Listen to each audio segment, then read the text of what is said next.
नमस्कार सगळ्यांना. लग्नानंतरचे प्रेम या कथेचा भाग 13 सुरू आहे. या कथेचे 12 भाग ऑलरेडी आपल्या चॅनलवर अपलोड केलेले आहेत. गाडी अत्यंत वेगात वाड्याच्या दिशेने चालली होती. त्याच्या हातात स्टेअरिंग होतं. तो एकटक समोर बघत होता, पण त्याच्या डोळ्यासमोर फक्त तो व्हिडिओ आणि राहुलचे शब्द घुमत होते. मला त्या सायलीला या घरातून हाकलून जहागीरदारांची सगळी प्रॉपर्टी मिळवायची आहे आणि सोनल मला यात पूर्ण मदत करेल. सायली मागच्या सीटवर आत्यांसोबत बसली होती. ती वेदांतला आरशातून बघत होती. त्याचा तो रागीट आणि सुन्न झालेला चेहरा पाहून तिला आता भीती वाटत होती. ज्या मुलीवर त्याने अनलप्रामाणिकपणाने प्रेम केलं तीच मुलगी त्याला फसवते, हा धक्का वेदांसाठी खूप मोठा होता.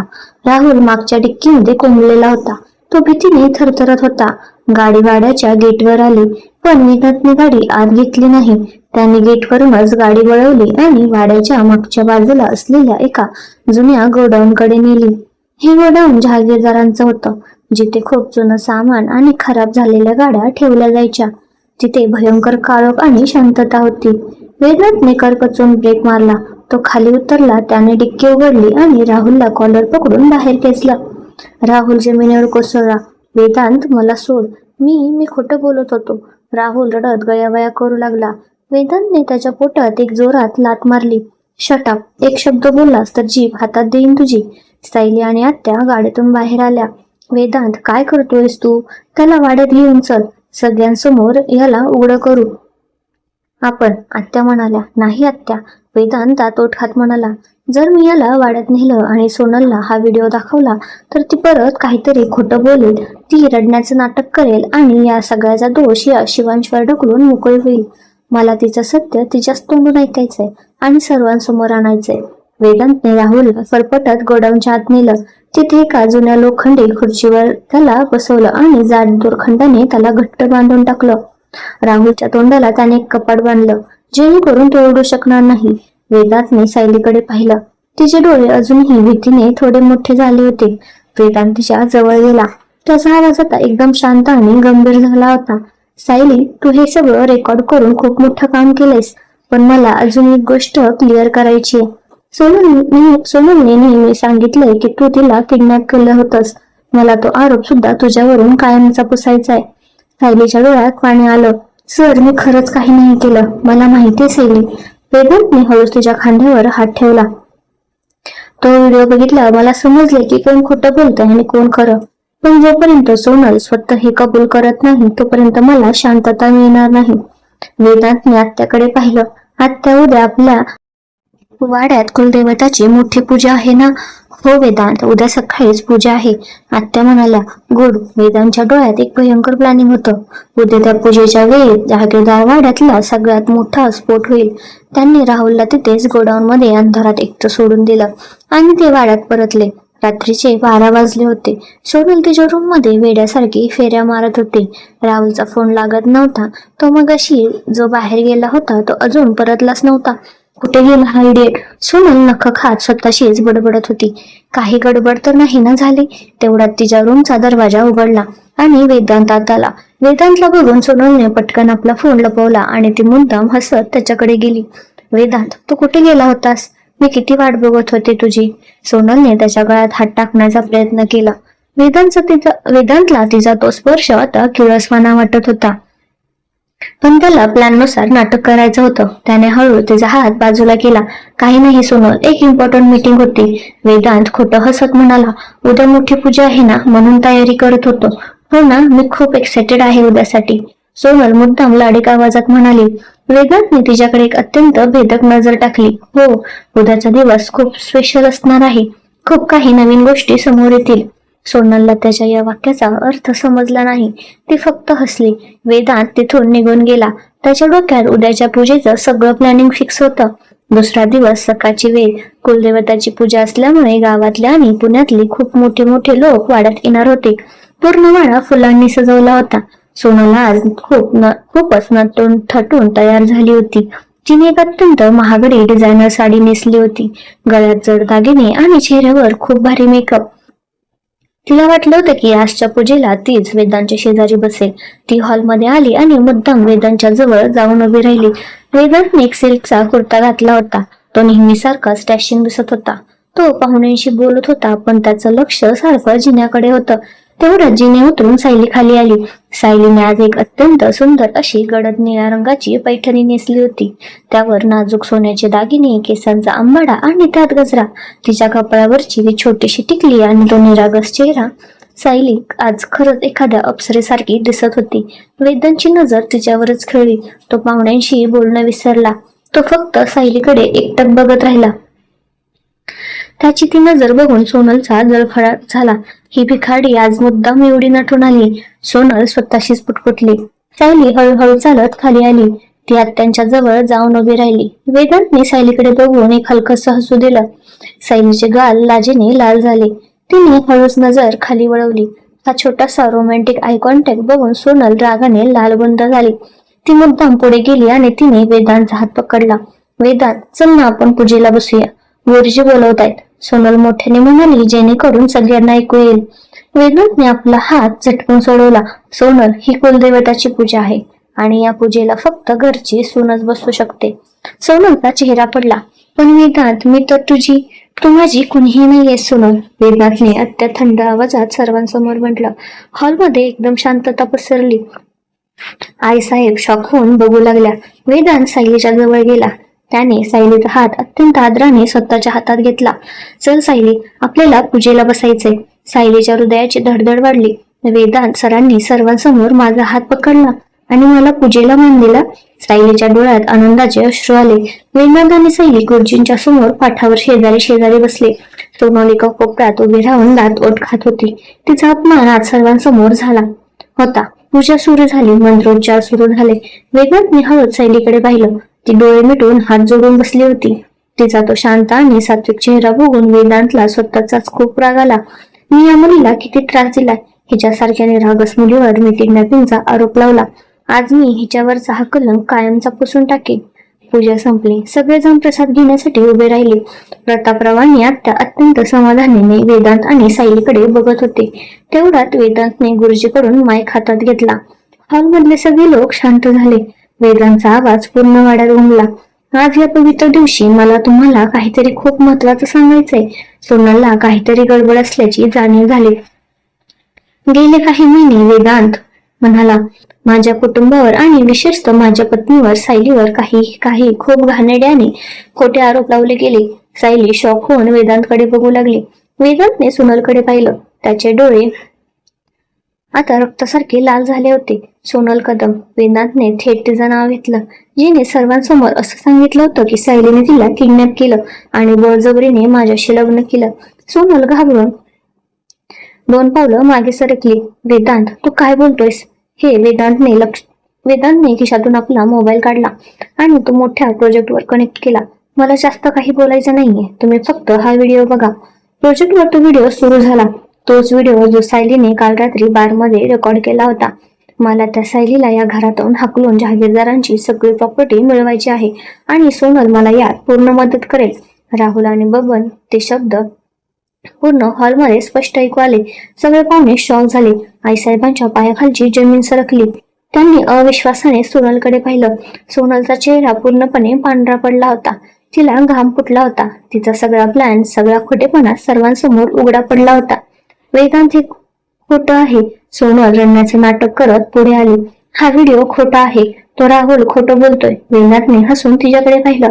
तुला वाटलं होतं ना सोनल की तुम्हाला जन्मभर फसवू शकशील. वेदांतने तिचा हात जोरात पकडला. तू मला प्रेमाच्या जाळ्यात अडकवलंस. माझ्याच पैशांनी मला लुटलंस आणि माझ्याच बायकोला, जिने मला प्रत्येक संकटातून वाचवलं, तिला तू वेडी ठरवण्याचा प्लॅन केलास. नाही वेदांत, माझा विश्वास कर. सोनल हुंदके देत होती. मी खरंच किडनॅप झाले होते. या सायलीने मला किडनॅप केलं होतं. वेदांतने आपला हात उघडला, पण तो थांबला. त्याने मुलीवर हात उचलणे स्वतःच्या तत्वाच्या विरुद्ध म्हणलं. अजूनही खोटं बोलतेस तू. वेदांत दात ओठ खात म्हणाला.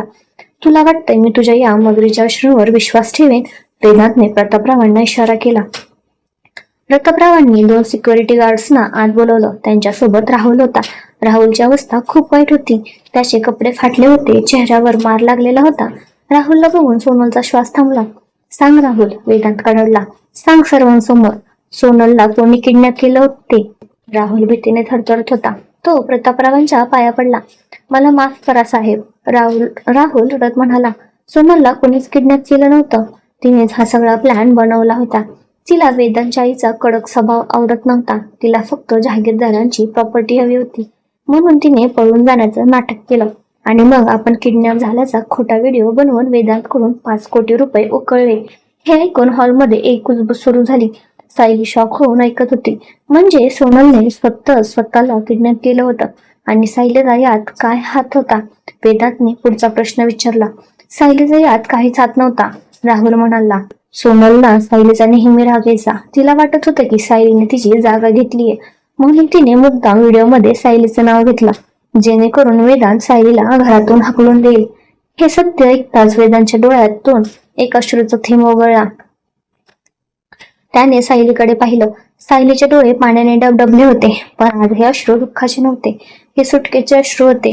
तिच्यावरचा तो सर्वात मोठा कलंक आज सर्वांसमोर पुसला गेला होता. सोनल आता पूर्णपणे उघडी पडली होती. तिच्याकडे कोणतेही खोटे शब्द उरले नव्हते. वेदांत, मला माफ कर. सोनल वेदांतच्या पायाजवळ बसून रडू लागली. मी पैशाच्या लालसेपोटी आंधळी झाली होते. मला एक चान्स दे प्लीज. वेदांतने अत्यंत तिरस्काराने आपला पाय मागे घेतला. सोनल, तू माझ्या प्रेमाचा खेळ मांडलास, माझ्या आई वडिलांचा विश्वास तोडलास आणि एक निष्पाप मुलीचं आयुष्य बर्बाद करण्याचा प्रयत्न केलास. तुला घरात तर काय, या जगात कुठेही माफी मिळणार नाही.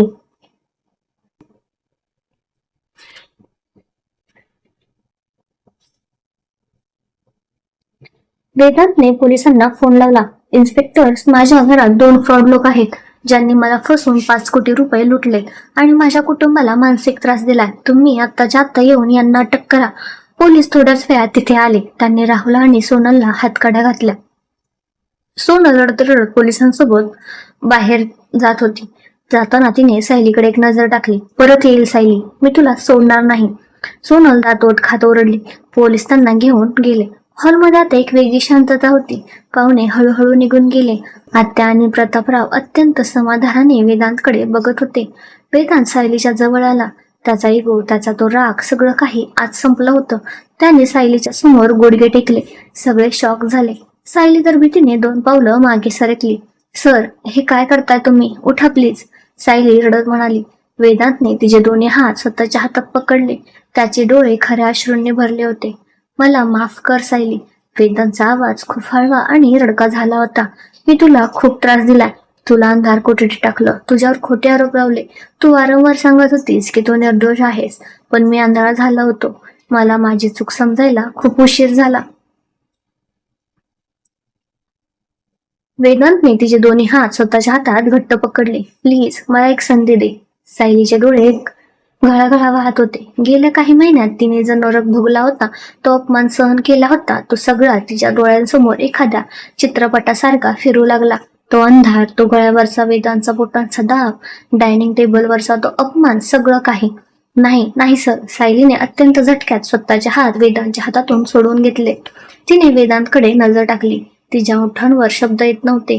तिचं हृदय इतक्या जोरात धडधडत होतं की तिला चक्कर आल्यासारखं वाटत होतं. तिने तिथे एक सेकंदही थांबण्याचा विचार केला नाही. ती वळली आणि साडीचा पदर सावरत हुंदके देत जिन्यावरून धावत वर स्वतःच्या रूममध्ये निघून गेली.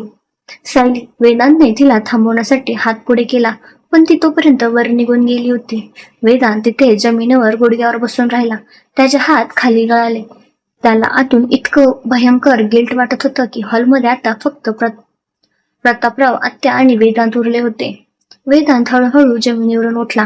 त्याने डोळे पुसले आणि तो मान खाली घालून प्रतापरावांच्या समोर उभा राहिला.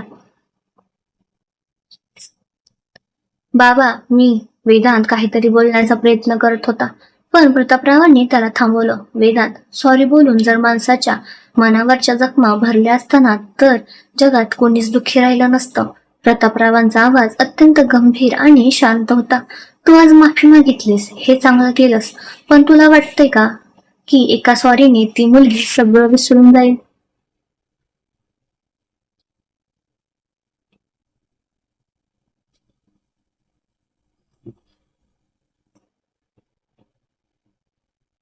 वेदांची मान खालीच होती. नाही बाबा, मला माहितीये मी खूप वाईट वागलोय तिच्यासोबत. वाईट आत्यांचा कडक आवाज हॉलमध्ये घुमला. आत्या चालत वेदांतच्या जवळ आल्या. अरे वेदांत, वाईट हा शब्द खूप छोटा आहे.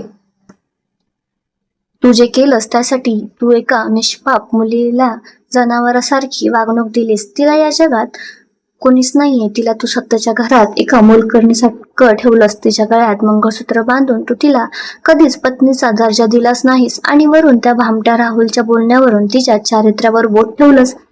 आत्याच्या प्रत्येक शब्दाने वेदांच्या काळजात सुऱ्या खुपसल्या जात होत्या. आत्या, मी सोनलच्या प्रेमात पूर्णपणे आंधळा झालो होतो. मला खरंच काही दिसत नव्हतं. वेदांचा आवाज थरथरत होता. मग आता डोळे उघडलेत ना तुझे? प्रतापराव म्हणाले. मग आता फक्त रडून किंवा गुडघे टेकून काहीही होणार नाही. वेदांत, तुला तिचं मन जिंकावं लागेल. मन जिंकावं लागेल? वेदांतने बाबाकडे पाहिलं. हो, आत्या म्हणाल्या, मन जिंकावं लागेल. जो विश्वास तू स्वतःच्या हाताने तोडून टाकलायस तो विश्वास तुला पुन्हा कमवावा लागेल. आणि हे काम सोपं नाहीये वेदांत. सायली खूप शांत आहे, पण जेव्हा एका शांत मुलीचं मन तुटतं ना, तेव्हा ते जोडायला आयुष्य अपुरं पडतं. आता तुला ठरवायचंय की तुला तुझी पत्नी हवी की तुझा इगो? मला ती हवी आत्या. वेदांच्या तोंडून नकळत हे शब्द बाहेर पडले. मला माझी चूक सुधारायची आहे. मी काहीही करायला तयार आहे. तर मग जा, प्रतापराव म्हणाले. तिला वेळ दे, तिला समजून घे. तिच्या मनावरचे घाव भरून काढण्यासाठी तुला प्रेमाची फुंकर मारावी लागेल. वेदांतने मान हलवली. त्याच्या डोळ्यात आता एक वेगळाच निश्चय होता. तो हळूहळू पावलं टाकत जिन्याकडे वळला आणि वरच्या मजल्यावर निघून गेला.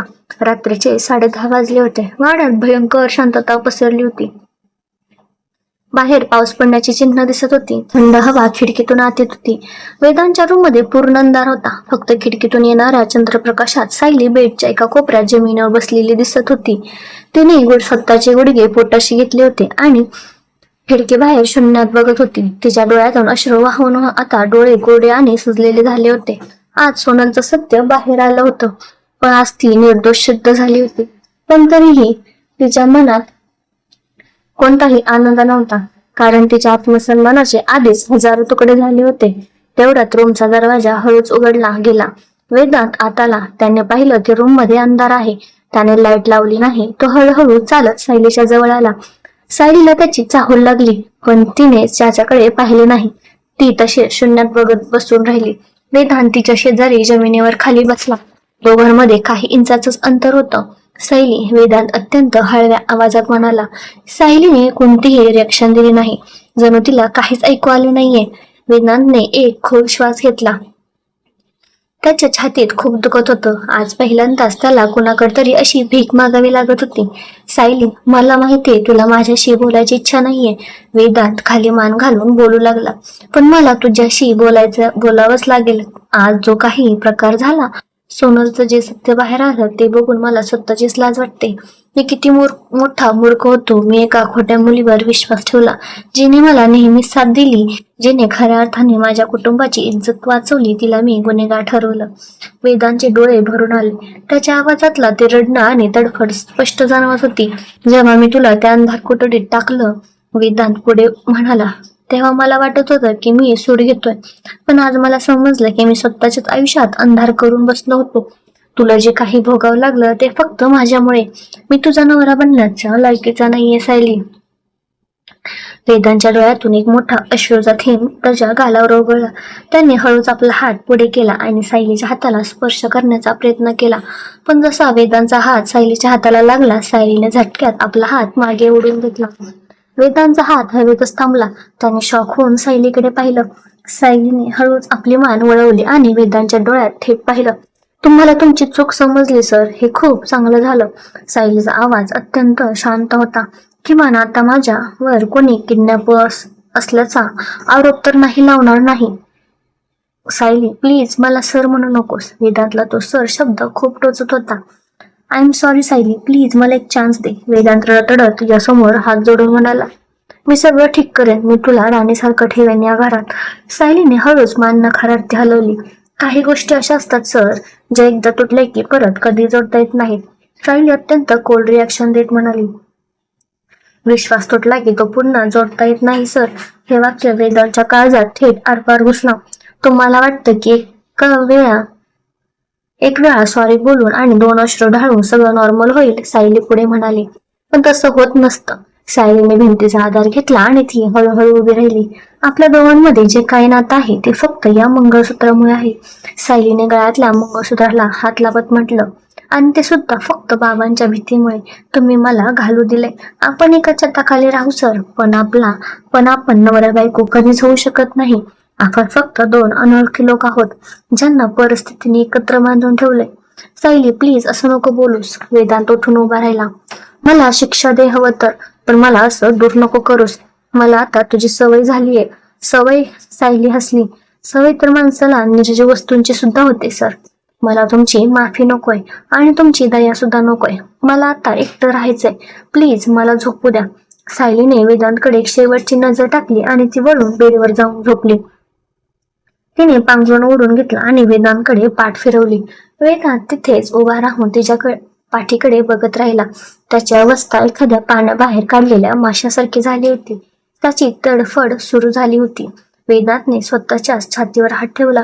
त्याला आतून खूप भयंकर दुखत होतं. हे प्रेम होतं की गिल्ट होतं त्याला समजत नव्हतं. पण सायलीची ही कोल्ड रिॲक्शन त्याला आतून जाळून टाकत होती. तो हळूहळू पावलं टाकत बाल्कनीत गेला. बाहेर थंड हवा सुटली होती. वेदांतने बाल्कनीच्या रेलिंगला घट्ट पकडलं आणि त्याने डोकं खाली घातलं. त्याच्या डोळ्यातून अश्रूंच्या धारा वाहत होत्या. ती बरोबर बोलते. वेदांत स्वतःशी धडक पडला. मी तिच्या विश्वासाचा खून केलाय. मी तिला खूप दुखावलंय. पण मी हार नाही मानणार नाही सायली. मी तुझा विश्वास पुन्हा जिंकेन. तू माझा तिरस्कार कर, माझ्याशी बोलू नकोस, पण मी तुला माझं प्रेम सिद्ध करूनच दाखवेन.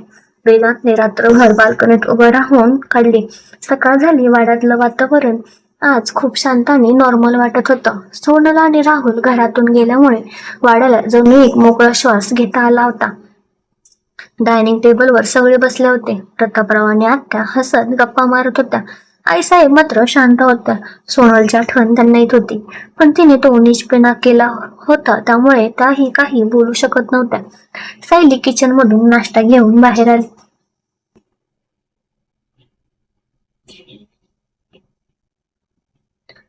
आज सायलीने अत्यंत साधी पिवळ्या रंगाची सुती साडी नेसली होती. तिचा चेहरा एकदम शांत आणि फ्रेश दिसत होता.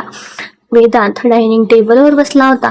तो लॅपटॉपवर काम करण्याचं नाटक करत होता, पण त्याची नजर सारखी सायलीला शोधत होती. जेव्हा सायली बाहेर आली तेव्हा वेदांची नजर तिच्यावरच खेळली. सायलीने सगळ्यांना पोहे वाढले. ती वेदांच्या जवळ आली. वेदांच्या हृदयाची धडधड वाढली. त्याला वाटलं ती त्याच्याशी काहीतरी बोलेल किंवा किमान त्याच्याकडे बघल तरी, पण सायलीने अत्यंत मेकॅनिकल पद्धतीने त्याच्या प्लेटमध्ये पोहे वाढले आणि ती त्याच्याकडे न बघता वळून किचनकडे जाऊ लागली. सायली. वेदांतच्या तोंडून नकळत हाक मारली गेली.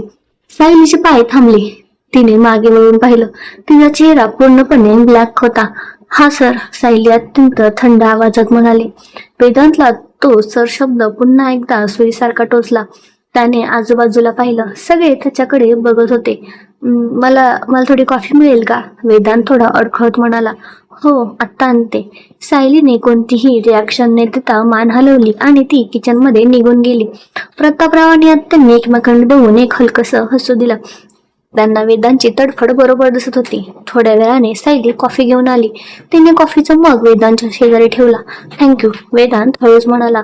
सायलीने कोणतंही उत्तर दिलं नाही. ती पुन्हा वळून जाऊ लागली. तेवढा दरवाजावरची बेल वाजली. सगुणाबाईंनी जाऊन दरवाजा उघडला. दारात उभी असलेली व्यक्ती बघून सगुणाबाई शॉक झाल्या. अहो, तुम्ही? हॉलमधल्या सगळ्यांचे डोळे दरवाजाकडे वळले. दारात एक अत्यंत देखणा, स्टायलिश आणि चेहऱ्यावर एक खूप चुलबुल हसू असलेला तरुण मुलगा उभा होता. त्याने एक कॅज्युअल जीन्स आणि लेदर जॅकेट घातलं होतं. डोळ्यावरचा गॉगल काढत तो हसत आत आला. वेदांतने त्याला बघितलं आणि तो झटक्यात जागेवरून उठला. समीर. वेदांतच्या चेहऱ्यावर एक खूप मोठं हसू आलं. होय, तो समीर होता. वेदांतचा बेस्ट फ्रेंड आणि बिझनेस पार्टनर, जो गेली काही महिने अमेरिकेत होता. समीर धावत आला आणि त्याने वेदांतला घट्ट मिठी मारली. कसा आहेस भावा? समीर हसत म्हणाला. काय यार, तू लग्न केलंस आणि मला बोलवलं सुद्धा नाही. एवढी मोठी चिटिंग? वेदांत हसला. अरे, अचानक सगळं झालं. तू अमेरिकेत बिझी होतास. समीरने प्रतापराव आणि आत्यांच्या पाया पडून आशीर्वाद घेतला. आईसाहेबांना नमस्कार केला आणि मग समीरची नजर अचानक सायलीवर गेली. सायली एका कोपऱ्यात उभी राहून हे सगळं बघत होती. समीरचे डोळे विस्पारले. तो सायलीकडे बघतच राहिला. तिचं ते साधं रूप, ती पिवळी साडी आणि तो निरागस चेहरा बघून समीर जणू एका सेकंदासाठी फ्रीज झाला. ओ माय गॉड, समीर स्वतःशीच पटपटला आणि तो हळूहळू चालत सायलीच्या जवळ गेला. सायली थोडी घाबरून मागे सरकली. समीर सायलीच्या समोर जाऊन उभा राहिला. त्याने एक खूप गोड स्माइल दिला. हाय, समीरने स्वतःचा हात पुढे केला. मी समीर, वेदांतचं बेस्ट फ्रेंड. आणि तू नक्कीच वेदांतची बायको असणार, वहिनी. सायलीने संकोचून हात जोडले. नमस्ते.